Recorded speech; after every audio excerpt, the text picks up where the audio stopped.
Enjoy that part of your life. Fashion it and enjoy it. Take an hour, take a couple of hours, take an evening, and go soak up the symphony, soak up the music. And when you do this, with family, with culture, lifestyle, here's what happens. Number one, you can enjoy it. It's a spendable commodity. But here's the most exciting part of all. The feelings you get from here, the coin, the currency, the worth and the value you get from fashioning a happy life, fashioning a conversation with a child, fashioning a love experience.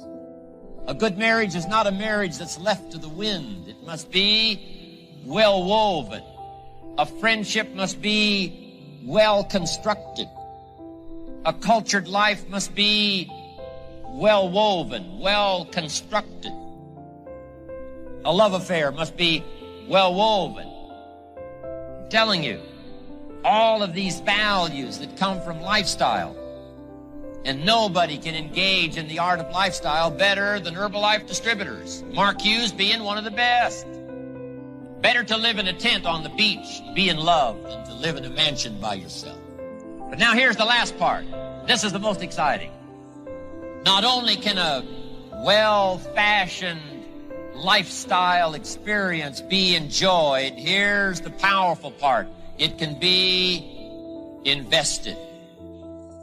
It can be invested. Because here's what really happens.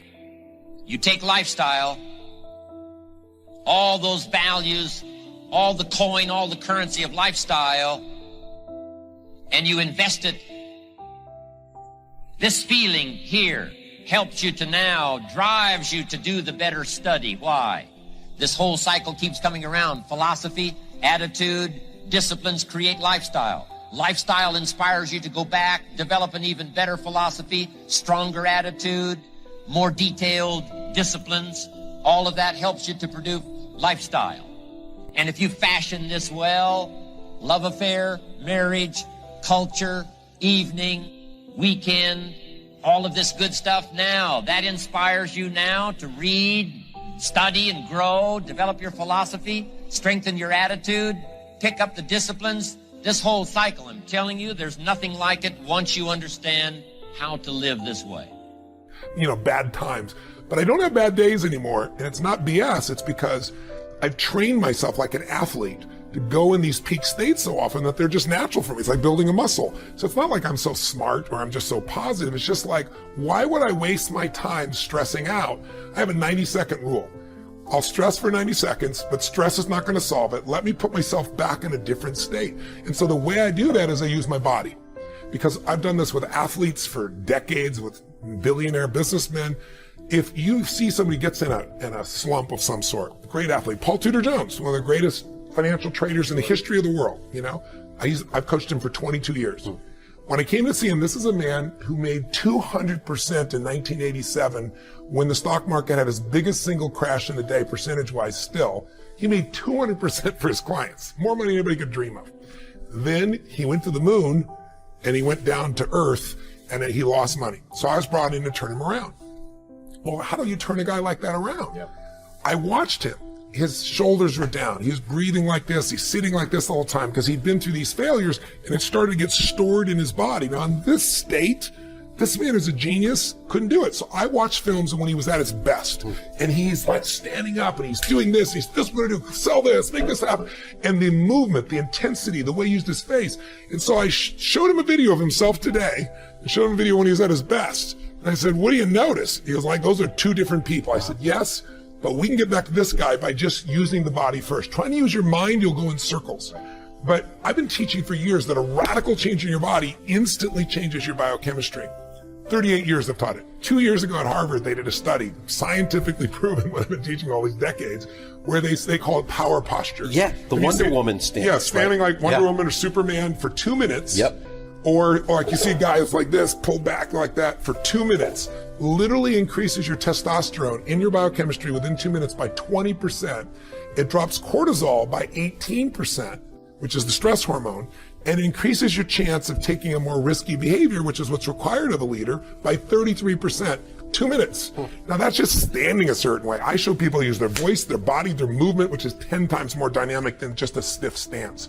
And when you change your state, your mental, emotional state, you change your performance. Haven't you had times when you have can't remember how to spell a difficult word like the, or your own email really or something tired, like that? can't remember what it your is. Cousin's name. Yeah, exactly. Yeah. And then you've had times where you're in the flow where after you do something, you're like, I did that. I don't know how I did it, but I did it. Absolutely. I was in the flow. Well, you're the same person. The only difference is state. So training yourself to be in a peak state every day. I mean, you think about a great businessman. Think of a great entertainer like Elton John has been around in rock and roll for what, 40? How many years is it? 40 years? 70s, yeah. Yeah, I mean it's mind-boggling, and most people still like some sample of his music. Well, he's got to have days when he gets up to entertain when he thinks, if you make me sing that Daniel song one more time, I'm going postal, right? But he never does. Every single time he's in that same beautiful state. That's not because he's naturally like that. He's trained himself to do that. Like a great athlete trains himself. That's what leaders have to do. The state of the union, the state of the company is the culture. And the culture starts at the head. Whoever that leader is, their state impacts everybody else. So training yourself to be in that peak state is the key to it all. I think ferocity spirit is critical for everybody, but we all have it. It's like a muscle. Do we all have it? Yeah, we do. Courage unused, though, becomes weaker. Determination unused gets smaller. Passion unexpressed gets smaller. It's like any muscle, the more you use it. And he's been using it for years. His son, though, here's the other thing. He had a reason larger than himself. You see the pattern in all the people that have overcome. He wanted to do for his son. At the time, he was told me about his worried about all his employees, and he really cares about his people. But here's the secret, though. You have to make that shift where it's no longer an excuse. If you give yourself an excuse, humans will take it. If you're going to take the island, you burn the boats.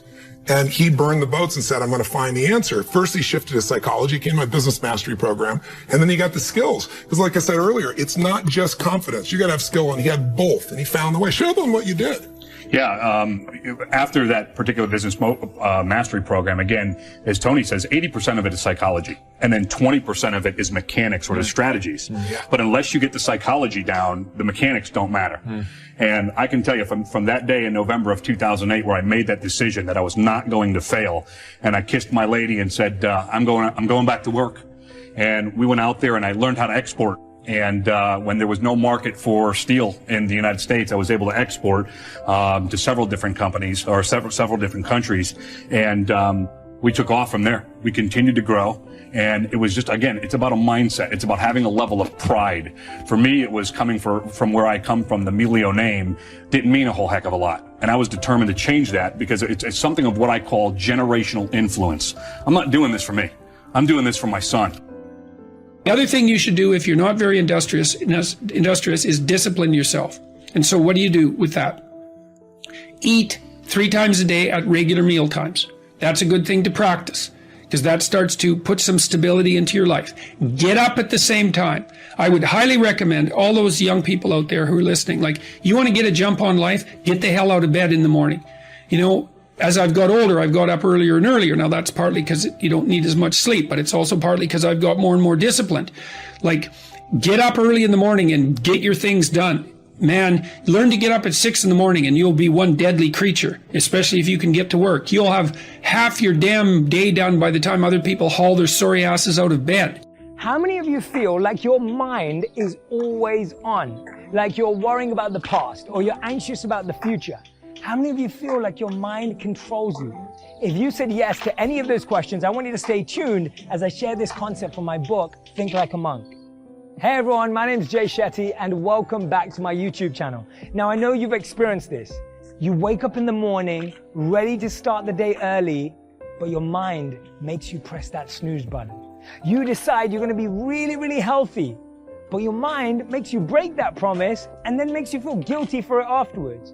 Or the best yet, your mind has focused on preparing for this interview, but reminds you of all of your flaws, mistakes, and rejections just before you walk inside. How many of you have experienced any of these things before? So let me tell you a personal story. I remember once trying to give up chocolate fudge cake.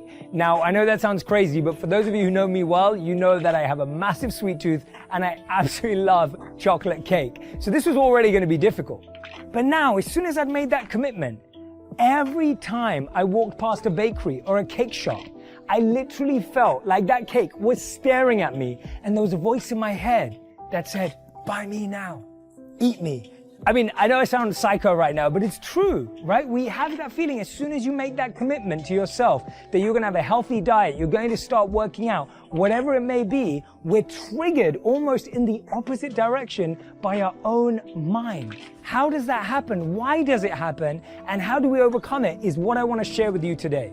To explain this, we first have to understand the difference between the monkey mind, which we're talking about right now, and the monk mind.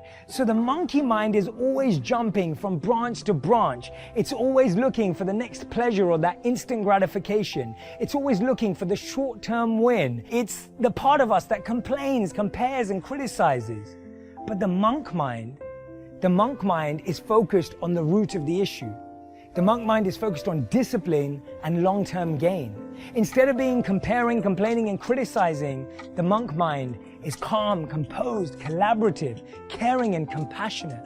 So if we want to make that transformation and that switch, we have to understand how the mind works. And I'm going to show you how the Bhagavad Gita talks about this conversation that we all experience in our minds between the mind and the intelligence. Now, how many times have you ever woke up in the morning and had that conversation in your head? There's one voice that says, go back to sleep. You've had a really tough week. You've been working so hard. And there's another voice that says, this is going to be the start of a great week. You've had enough rest. Now's the time to get up and you're going to perform at the highest level. This is a conversation between the mind and the intelligence. The mind is the monkey mind. The intelligence is the monk mind. The monkey mind just wants to sleep, be lazy, lethargic, and not focus on getting proper rest. You probably were forced by that monkey mind to stay up the night before and watch a show till 2 a.m. anyway. The monk mind wants you to have a proactive start to the day, proactive start to the week. So here's what's happening. We have 5 senses: sight, smell, touch, taste, and hearing. Now, all of these have different triggers. So if we think about food, you see good food, right? Or let's say you see junk food, you smell that junk food, you know what that junk food tastes like. You don't hear junk food, I don't think anyway. And as soon as that happens, there's a response that goes straight to your mind. Now, what happens in your mind, and as you can see, this is a very accurate drawing of what your mind really looks like inside. But this area of your mind, it reminds you of your past experiences you've had. So when you see those fries, you smell those fries, you see those fries, you touch those fries, it sends a response to your mind. Your mind knows what those fries taste like. It remembers the last time you had them and how good they felt, and straight away goes, yeah, let's have them. And so the mind goes, sure, let's go and plan and create, and now we have those. Now we start to eat that. And that is a recurring habit and cycle in our life. It happens from everything from food that's bad for us to toxic relationships through to making bad career decisions. The simple act of reminding ourselves of a positive experience with someone or something allows us to continue that repetition. But now we all know this. We all know that discipline is a core pillar in success. We all know that being able to resist the urges of the mind can help us be more focused.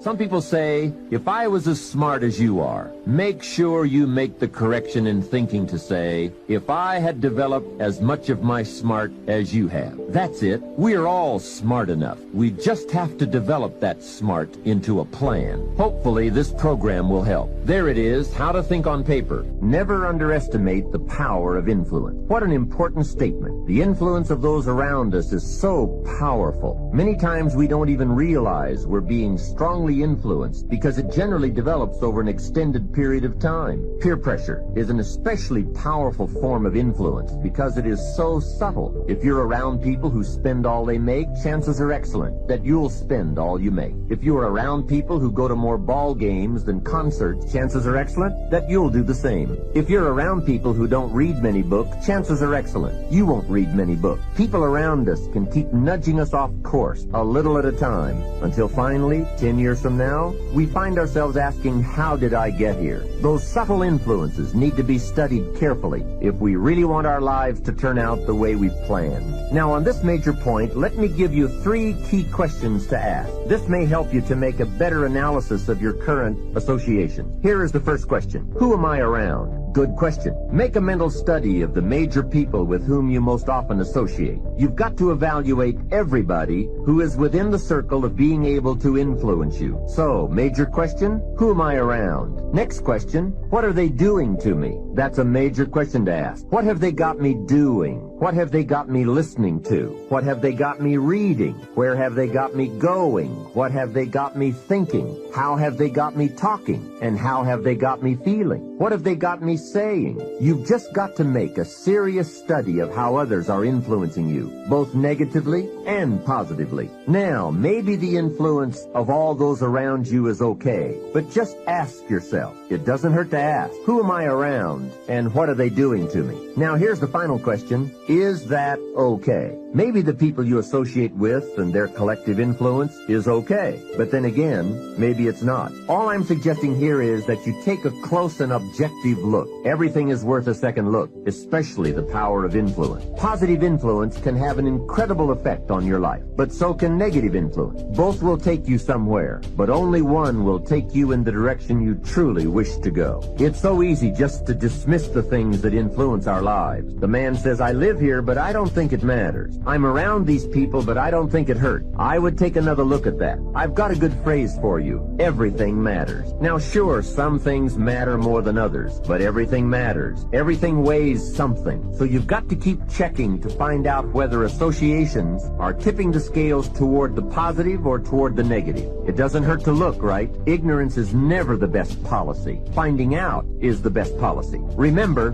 part of the purpose of this program is to get us to say, the days of kidding myself are over. I really want to know what I have become and what I am becoming. I want to know where my strengths and my weaknesses lie. What has power over me? What's influencing me? What have I allowed to affect my life? Perhaps you've heard the story of the little bird. He had his wing over his eye and he was crying. The owl said to the little bird, "You're crying." "Yes," said the little bird, and he pulled his wing away from his eye. "Oh, I see," said the owl. "You're crying because the big bird pecked out your eye." And the little bird said, "No, I'm not crying because the big bird pecked out my eye. I'm crying because I let him." Hey, it's easy to let influences shape our lives, to let associations determine our direction, to let persuasions overwhelm us, to let tides take us, to let pressures make us. The big question is, are we letting ourselves become what we wish to become? In this most important subject of association, here are some actions you may want to take. First, disassociation. You may, after a study of those 3 questions, who am I around, what are they doing to me, and is that okay, you may come to the serious conclusion that there are some people you just have to break away from. I'm not saying that it's an easy step to take, and it's not to be taken lightly. However, I am saying it may be an essential task. You may just have to make that hard choice not to let certain negative influences affect you anymore. Remember, it could be a choice that saves the quality of your life. My favorite book said, "The greatest among you will be your servant." So I became the errand boy for them. I was serving them. I'd go get their lunch and their dinner, and I'd come in the control room watching them work control knobs and switches, knowing my time will come. Let us say together, my time come, when I'll be a top producer. And when I'll come up on stage, they call my name because of my accomplishment, my time, because I'm going to put forth the effort. So on the weekends, when the disc jockey come out to the parking lot, the cars will be clean, the inside out. They said, "Hey, who did this?" "I did, sir." "How much do you charge, young man?" "Oh, nothing, sir. Just wanted to help out." Writes down. Build relations. Build relations. Give before you ask. People come into your business. Find some way to compliment. Talk to them. Ask them questions. Find out what's important to them. What's stressing them out. What keeps them up at night. What drives them. What they value. Don't advance with business. People do business. People they know, like, and trust. That's why you want to tell the story and ask key questions. You want to be strategic and experiential. Write this down. You have an energy signal. People are feeling you out. They're listening to you. They're watching watching you. And so he said, look, here are my car keys, young man. Donna Ross and the Supremes are coming in town, the Four Tops and the Temptation. I want you to pick them up at the airport and take them to the Fountain Blue Hotel on Miami Beach. It is my pleasure to serve you, sir. I would drive these entertainers all over Miami Beach in the disc jockey's big long Cadillac. I didn't have any driver's license, but I'll drive it like I had some.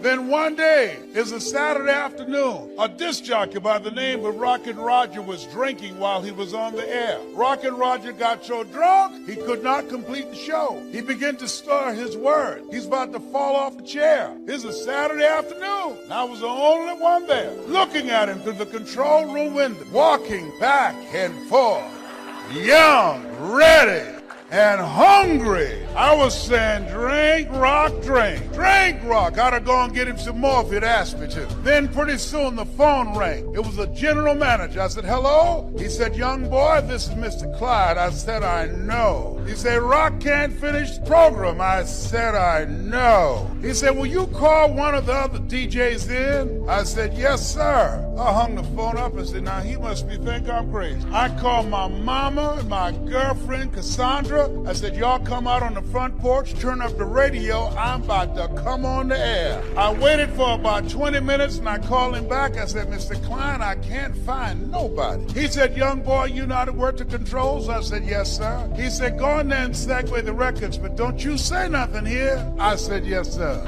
I couldn't wait to get old Rock out of the way. I put on a fast record. I said, look out, this is me, LB Triple P. Les Brown, your platter playing papa. There were none before me and there will be none after me. Therefore, that makes me the one and only. Young and single and love to mingle. Certified, bona fide, duly qualified to bring you satisfaction and a whole lot of action. Look out, baby, I'm your love man. I was hungry. Give the old man a round of applause. I was hungry.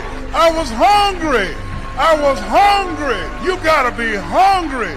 Shake someone's hand on your right and left and say, you gotta be hungry. Do that right now. Shake somebody else's hand. Say, you gotta be hungry.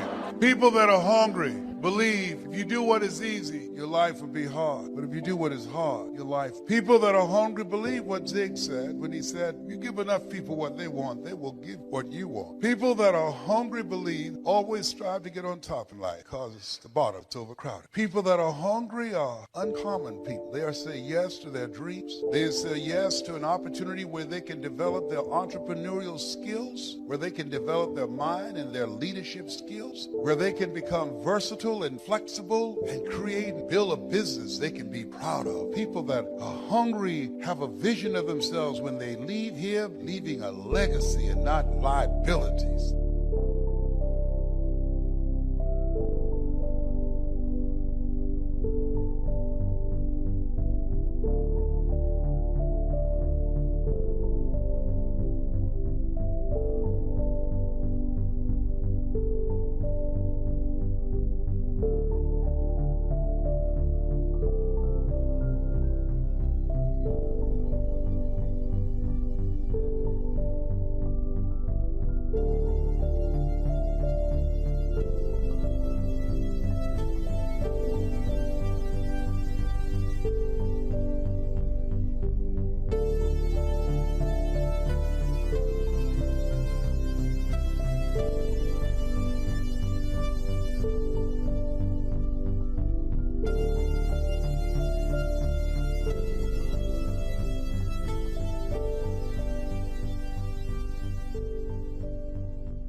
saw this vision.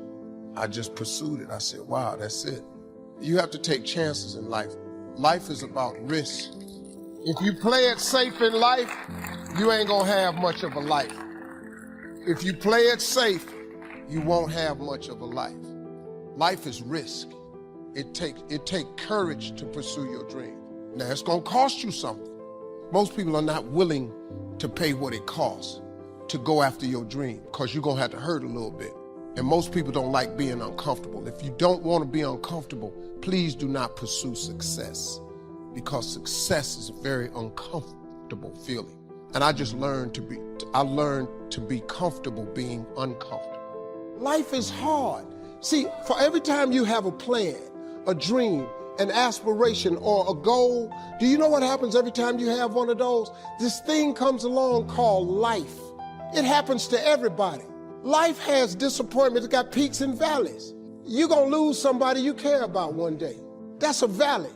Somebody gonna close the plant you thought was gonna stay open so you could retire. That's a valley. Somebody gonna fire you for an unjust cause. That's a valley. The people that got your credit card gonna sell their company, gonna sell their business to another credit card company. Your 18% go up to 26%. You don't even know why now your minimum didn't change. Cause it's life. You can stop thinking that life fitting be easy, cause I got news for you, it ain't. That's a false hope to think you're gonna have a wonderfully carefree life. That's unthinkable. We all live in this bubble. What you gotta do, you gotta put more air in your bubble. You got to blow your bubble up. Expand yourself. Take yourself out your comfort zone. Do not live in your bubble. Put some more air in your bubble. If you stay in your comfort zone, that's where you will fail. You will fail in your comfort zone. Success is not a comfortable procedure. It is a very uncomfortable thing to attempt. So you got to get comfortable being uncomfortable if you ever want to be successful. Start putting some pressure on. Put some pressure on yourself. Get out here and get about it. Look, I'd love to sugarcoat this thing for you. I'd love to tell you, look, you can go out here and get rich, do a couple of things. That ain't happening. You got to get real doggish. You got to get downright funky if you want to make it. Now, like I was telling you before, if you want to be ordinary, you ain't even got to listen to me. Just go on about your business. If you think ordinary's cool, ain't no problem. It's some really, really wonderful ordinary people. But if you are sitting in this room and you have extraordinary aspirations, then you're going to have to do extra. You put extra on top of ordinary and you come up with extraordinary. It's no other way. You've got to dream. Don't lose your dreams for yourself, for your future, for your family. The dreams of love and enterprise and travel and doing things, becoming something unique on your journey here. Don't lose your dreams. Do some dreaming. That's long-range goals. You got to have those. So that's number one. Here's the second part of goals, short range. Short-range goals. That's your goals for tomorrow, this week, this month, this year, the immediate future. We call these confidence builders. Because if you set up something short-range, go for it, get it, latch onto it, work hard, accomplish it. That starts building your strong feelings to go for your dreams. Now, I've divided goals into 3 categories. Here they are. Number 1 is economic. That's your goals for money, income, business, profits, production. Economics. Make sure you've got your economics well planned. Economics plays a major role in everybody's life. Economics is major, which means it ought to be meticulously well planned for tomorrow, this week, this month, this year, long range. What if you asked somebody tomorrow if you could see their meticulously well-planned list of economic goals? What would they probably say? They'd say, you some kind of a nut? You must be weird. Hey, I found out what success is. Success is doing what the failures won't do. Make sure you've got your economics well planned. It'll put you in the top 5%. One of the key little subjects we talk about on the weekend is the 7 fundamentals for wealth and happiness.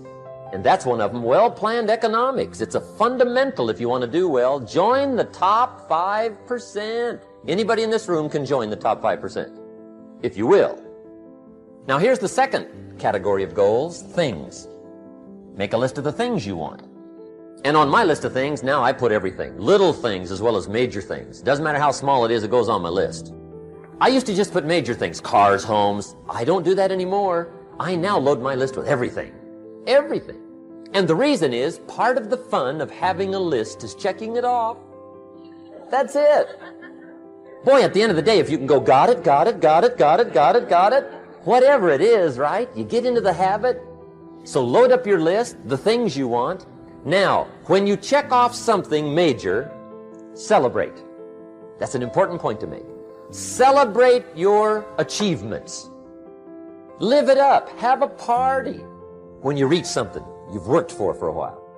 See, we all grow from two experiences. One is called the pain of losing. The other one is called the joy of winning. We need both of them. Amplify them as much as you can, which also means make losing painful. If you set up something, fooled around, didn't get it, put it on yourself. On the other side, if you did get it, congratulate yourself. Self-congratulations is a sign of maturity. Seeking congratulations is a sign of immaturity. But hey, winning and losing, see, that's what it's all about. That's the name of the game.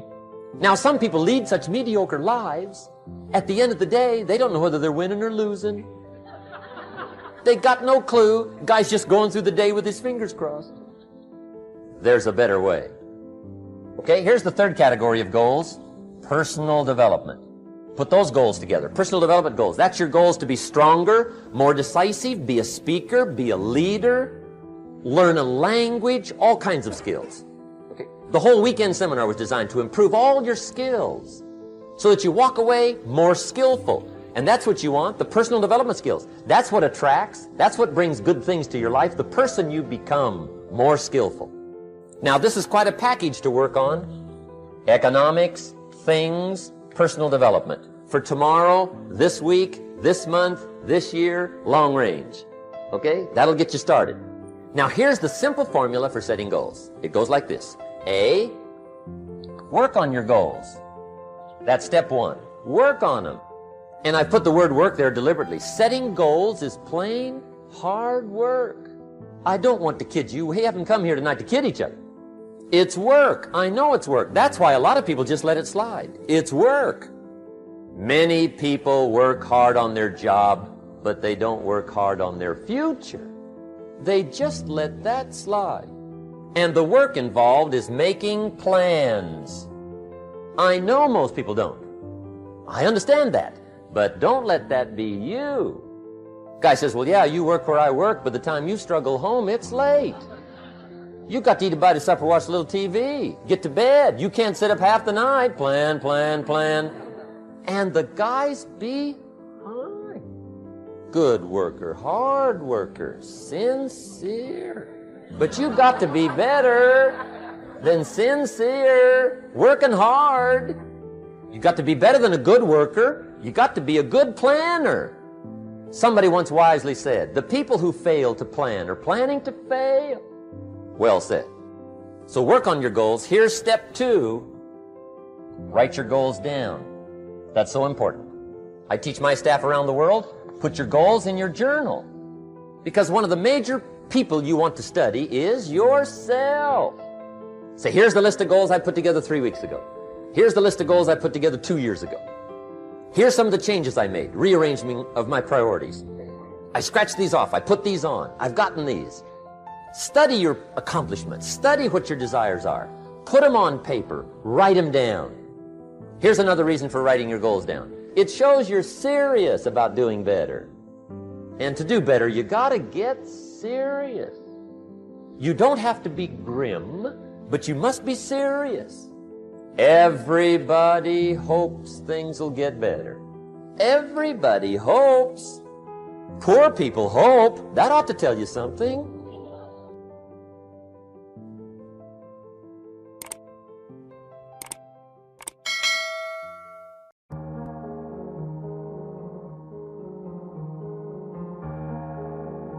concentrate on the important issues and remember your goals.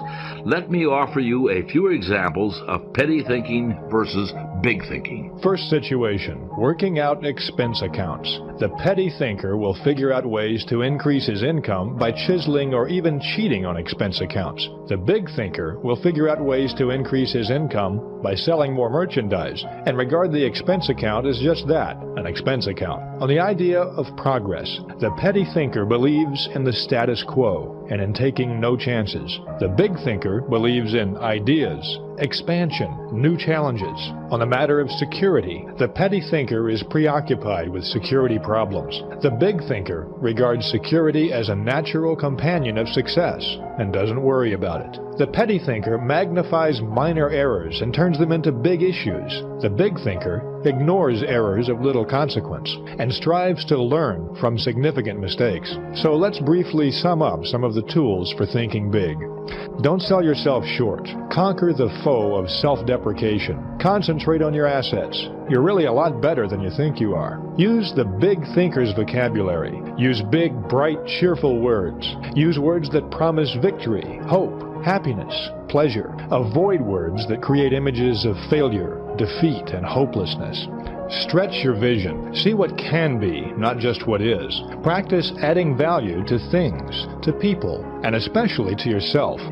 Get the big view of your job and of your life. Think, really believe that your present job is important and that you're important too. That next promotion depends mostly on how you think towards your present job. Finally, keep your mind above trivial things. Focus your attention on big objectives. Before getting involved in a petty matter, ask yourself, is it really important? You've heard me use the word creative several times so far.